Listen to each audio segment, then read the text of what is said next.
ವಿಧಾನಸೌಧದ ನಿರ್ಮಾಣಕ್ಕೆ ಒಟ್ಟಾರೆಯಾಗಿ ಖರ್ಚಾದ ಹಣವೆಷ್ಟು? ಸರ್ ಎಂ ವಿಶ್ವೇಶ್ವರಯ್ಯರವರು ವಿಧಾನಸೌಧ ಕಟ್ಟೋಕ್ಕೂ ಮುಂಚೆ ಏನಂತ ಹೇಳಿದ್ರು? ಕೆಂಗಲ್ ಹನುಮಂತಯ್ಯನವರು ವಿಧಾನಸೌಧ ನಿರ್ಮಾಣ ಆಗ್ತಿದ್ದಂತ ಸಮಯದಲ್ಲಿ ಮಾರುವೇಷದಲ್ಲಿ ಯಾಕೆ ಹೋಗ್ತಿದ್ರು? ಜೊತೆಗೆ ವಿಧಾನಸೌಧವನ್ನ ಕಟ್ಟಿದಂತ ಕೆಂಗಲ್ ಹನುಮಂತಯ್ಯನವರೇ ವಿಧಾನಸೌಧದಲ್ಲಿ ಕೇವಲ ಒಂದು ದಿನವೂ ಕೂಡ ಆಡಳಿತವನ್ನ ಮಾಡದೆ ತನ್ನ ಮುಖ್ಯಮಂತ್ರಿ ಸ್ಥಾನಕ್ಕೆ ರಾಜೀನಾಮೆ ಕೊಟ್ಟಿದ್ಯಾಕೆ? ಇದೇ ರೀತಿ ಇವತ್ತು ವಿಧಾನಸೌಧದ ಬಗ್ಗೆ ನಿಮ್ಗೆ ತಿಳಿಯದೇ ಇರುವಂತ ರಹಸ್ಯಗಳನ್ನ ನಿಮ್ಮ ಮುಂದೆ ಬಿಚ್ಚಿಡಕ್ಕೆ ಹೋಗ್ತಿದ್ದೇನೆ. ವಿಧಾನಸೌಧ ನಿರ್ಮಾಣಕ್ಕೆ ಕಾರಣಕರ್ತರು ಕೆಂಗಲ್ ಹನುಮಂತಯ್ಯನವರೇ ಅಂತ ಎಲ್ರಿಗೂ ಗೊತ್ತಿದೆ. ಆದರೆ ವಿಧಾನಸೌಧ ಕಟ್ಟುವಂತ ಸಮಯದಲ್ಲಿ ಏನೆಲ್ಲ ನಡೆದಿತ್ತು ಅಂತ ಅಷ್ಟಾಗಿ ಯಾರಿಗೂ ಗೊತ್ತಿಲ್ಲ. ಹೌದು, ಆಗ ಕರ್ನಾಟಕದ ಮೊಟ್ಟ ಮೊದಲ ಮುಖ್ಯಮಂತ್ರಿಯಾಗಿದ್ದವರು ಕೆ.ಸಿ. ರೆಡ್ಡಿಯವರು ಕೆಂಗಲ್ ಹನುಮಂತಯ್ಯನವರು ಸಚಿವರಾಗಿದ್ರು.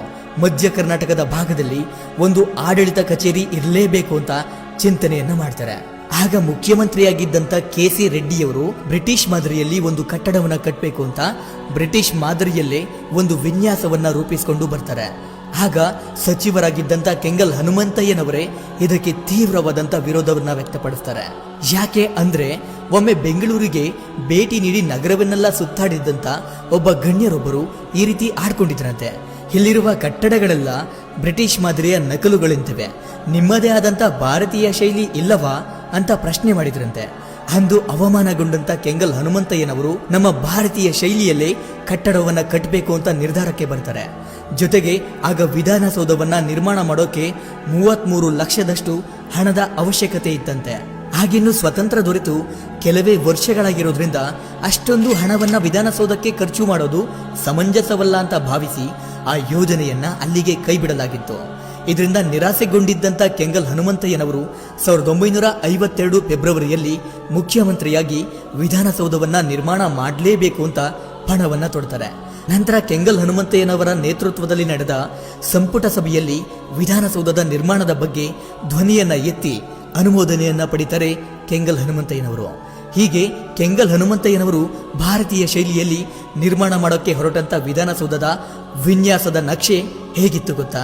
ಸಚಿವಾಲಯ, ವಿಧಾನಸಭೆ, ವಿಧಾನ ಪರಿಷತ್, ಮಂತ್ರಿಗಳಿಗೆ, ಅಧಿಕಾರಿಗಳಿಗೆ ಪ್ರತ್ಯೇಕವಾದಂಥ ಕೊಠಡಿಗಳು, ಗ್ರಂಥಾಲಯವನ್ನ ಒಳಗೊಂಡಿರೋ ವಿಶಾಲ ಮತ್ತು ಉತ್ತಮವಾದಂಥ ನಕ್ಷೆ ಸಿದ್ಧವಾಗಿತ್ತು. ವಿಧಾನಸೌಧಕ್ಕೆ 33 ಲಕ್ಷ ಇದ್ದಂಥ ನಿರ್ಮಾಣ ವೆಚ್ಚ 50 ಲಕ್ಷಕ್ಕೆ ಹೆಚ್ಚಿಸಲಾಗುತ್ತೆ.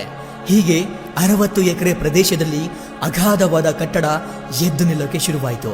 ಅದು ಕೇವಲ ಕಟ್ಟಡವಾಗಿರಲಿಲ್ಲ, ದೇಶೀಯ ಶೈಲಿಯಲ್ಲಿ ಭವ್ಯವಾದ ಮೆಟ್ಟಿಲುಗಳು, ವಿಶಾಲವಾದ ಪ್ರವೇಶ ದ್ವಾರ, ಎತ್ತರಕ್ಕೆ ಕಾಣುವ ಗುಮ್ಮಟ, ಅದರ ನೆತ್ತಿಯ ಮೇಲೆ ಸಿಂಹಗಳ ಪುತ್ಥಳಿ, ಹೀಗೆ ಅನೇಕ ವೈಶಿಷ್ಟ್ಯತೆಗಳಿಂದ ನಿರ್ಮಾಣ ಮಾಡೋದಕ್ಕೆ ಶುರು ಮಾಡ್ತಾರೆ.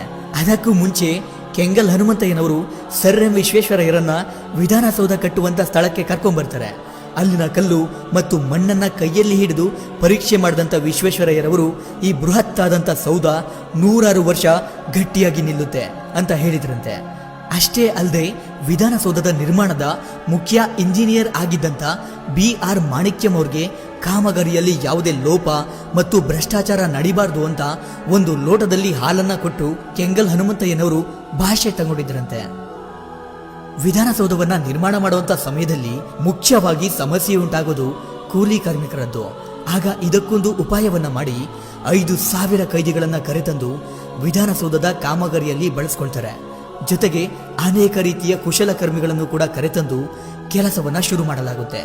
ಹೀಗೆ ಪ್ರತಿದಿನ 6,300 ಜನ ವಿಧಾನಸೌಧವನ್ನ ಕಟ್ಟುವಂತ ಕಾಮಗಾರಿಯಲ್ಲಿ ಪಾಲ್ಗೊಂಡಿದ್ರು. ಅದರಲ್ಲಿ ಮಹಿಳಾ ಕೈದಿಗಳು ಕೂಡ ಇದ್ರು. ಅವರಿಗೆ ಪ್ರತಿದಿನ 1 ರೂಪಾಯಿ ಕೂಲಿಯನ್ನ ಕೊಡಲಾಗ್ತಿತ್ತು. ನಂತರ ವಿಧಾನಸೌಧ ಕಟ್ಟೋದಕ್ಕೆ ಶ್ರಮಿಸಿದ್ದಂತ 5,000 ಕೈದಿಗಳನ್ನ ಸನ್ನಡತೆಯ ಆಧಾರದ ಮೇಲೆ, ಅಂದ್ರೆ ಒಳ್ಳೆ ನಡತೆಯ ಆಧಾರದ ಮೇಲೆ ಬಿಡುಗಡೆ ಮಾಡಿದ್ರು. ಈ ರೀತಿಯಾಗಿ ವಿಧಾನಸೌಧದ 4 ದ್ವಾರಗಳು ಮೊಘಲ್, ನಳಂದ, ದ್ರಾವಿಡ ಶೈಲಿಯಲ್ಲಿ ನಿರ್ಮಾಣಗೊಂಡಿದೆ. ಇದು 700 ಅಡಿ ಅಗಲವಿದ್ದು 350 ಅಡಿ ಉದ್ದವಿದೆ. ವಿಧಾನಸೌಧವನ್ನ ಪೂರ್ತಿಯಾಗಿ ಒಂದು ಸುತ್ತು ಬಂದ್ರೆ 7 ಕಿಲೋಮೀಟರ್ ದೂರದಷ್ಟು ನಡೆದಂತಾಗುತ್ತಂತೆ. ಅಷ್ಟೇ ಅಲ್ಲದೆ ವಿಧಾನಸೌಧವನ್ನ ಗುಡುಗು ಸಿಡಿಲುಗಳಿಂದ ರಕ್ಷಣೆ ಮಾಡೋದಕ್ಕೆ ವಿಶೇಷವಾದಂಥ ಕಾಪರ್ ಗ್ರೌಂಡಿಂಗ್ ಅನ್ನ ಮಾಡಲಾಗಿದೆಯಂತೆ. ಈಗ ತುಂಬಾ ಮುಖ್ಯವಾಗಿರುವಂಥ ವಿಷಯಕ್ಕೆ ಬರೋದಾದ್ರೆ, ವಿಧಾನಸೌಧವನ್ನ ಕಟ್ಟುವಂತ ಸಮಯದಲ್ಲಿ ಪ್ರತಿದಿನ 4 ಗಂಟೆ ಸಮಯದಷ್ಟು ಸ್ಥಳದಲ್ಲೇ ಇದ್ದು ಕಾಮಗಾರಿಯನ್ನ ವೀಕ್ಷಣೆ ಮಾಡ್ತಿದ್ರಂತೆ ಕೆಂಗಲ್ ಹನುಮಂತಯ್ಯನವರು. ಕೆಲವೊಮ್ಮೆ ಕೆಲಸ ಕಾರ್ಯಗಳು ಎಷ್ಟರ ಮಟ್ಟಿಗೆ ನಡೀತಿದೆ ಅಂತ ಕೆಂಗಲ್ ಹನುಮಂತಯ್ಯನವರೇ ಮಾರುವೇಷದಲ್ಲಿ ಬಂದು ಪರೀಕ್ಷೆ ಮಾಡ್ತಿದ್ರಂತೆ. ತಾನು ಮುಖ್ಯಮಂತ್ರಿಯಾಗಿದ್ದರೂ ರಾಜ್ಯಕ್ಕೆ ಬರುವ ವಿದೇಶಿ ಇಂಜಿನಿಯರ್ಗಳನ್ನ ಸ್ಥಳಕ್ಕೆ ಕರೆತಂದು ಸಲಹೆಗಳನ್ನ ಪಡಿತಿದ್ರಂತೆ.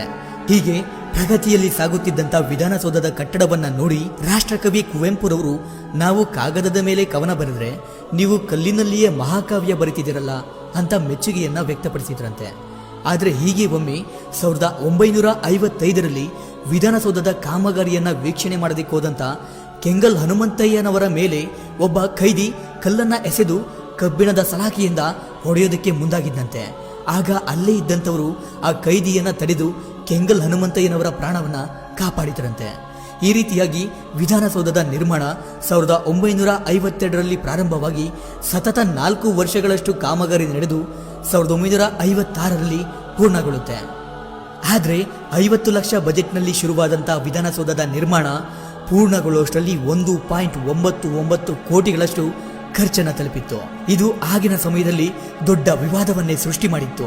ಸಾಕಷ್ಟು ವಾದ ವಿವಾದಗಳನ್ನು ಆಲಿಸಿ ದಾಖಲೆ ಮತ್ತು ಅಂಕಿ ಅಂಶಗಳನ್ನು ಪರಿಶೀಲನೆ ಮಾಡಿ ವಿಧಾನಸೌಧದ ನಿರ್ಮಾಣದಲ್ಲಿ ಅತ್ಯಂತ ದುಂದುವೆಚ್ಚವಾಗಿದೆ ಅನ್ನೋದು ಮೇಲ್ನೋಟಕ್ಕೆ ಕಂಡು ಬರುತ್ತೆ.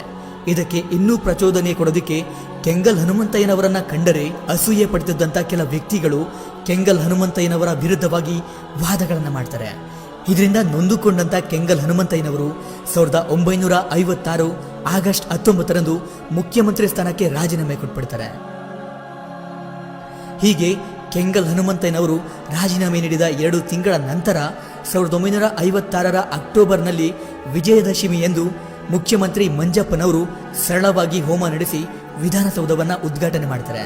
ಆದರೆ ವಿಧಾನಸೌಧದ ಉದ್ಘಾಟನೆಗೆ ರಾಜ್ಯದ ಪ್ರತಿ ಜಿಲ್ಲೆಯಿಂದ 2 ಸ್ವತಂತ್ರ ಹೋರಾಟಗಾರರನ್ನ ಕರೆದು ಸನ್ಮಾನಿಸುವಂತ ಆಸೆಯನ್ನ ಕೆಂಗಲ್ ಹನುಮಂತಯ್ಯನವರು ಇಟ್ಕೊಂಡಿದ್ರಂತೆ. ಆದರೆ ತಮ್ಮ ಕನಸಿನ ಕೂಸಾದಂತ ವಿಧಾನಸೌಧವನ್ನ ಕಟ್ಟಿ ಸರಿಯಾಗಿ ಉದ್ಘಾಟನೆಯೂ ಮಾಡದೆ ಕೇವಲ 1 ದಿನವೂ ಕೂಡ ಆಡಳಿತವನ್ನ ನಡೆಸುವಂತ ಅವಕಾಶ ಕೆಂಗಲ್ ಹನುಮಂತಯ್ಯನವರಿಗೆ ಸಿಗ್ಲೇ ಇಲ್ಲ. ಇದಿಷ್ಟು ವಿಧಾನಸೌಧದ ಬಗ್ಗೆ ಇದ್ದಂತ ಕೆಲ ರಹಸ್ಯ ಮಾಹಿತಿಗಳು. ಈ ವಿಡಿಯೋ ಇಷ್ಟ ಆಗಿದ್ರೆ ಪ್ಲೀಸ್ ನಮ್ಮ ಚಾನಲ್ಗೆ ಸಬ್ಸ್ಕ್ರೈಬ್ ಮಾಡ್ಕೊಳ್ಳಿ. ಇದೇ ರೀತಿ ಡಿಫ್ರೆಂಟ್ ಆಗಿರುವಂಥ ವಿಷಯಗಳನ್ನ ನಿಮ್ಮ ಮುಂದೆ ತರ್ತಾನೆ ಇರ್ತೀನಿ. ಕೊನೆಗೆ ನಾನು ನಿಮ್ಮಿಂದ ಬಯಸೋದು ಕೇವಲ ಒಂದು ಮೆಚ್ಚುಗೆಯನ್ನು ಮಾತ್ರ. Anyway, thank you for watch.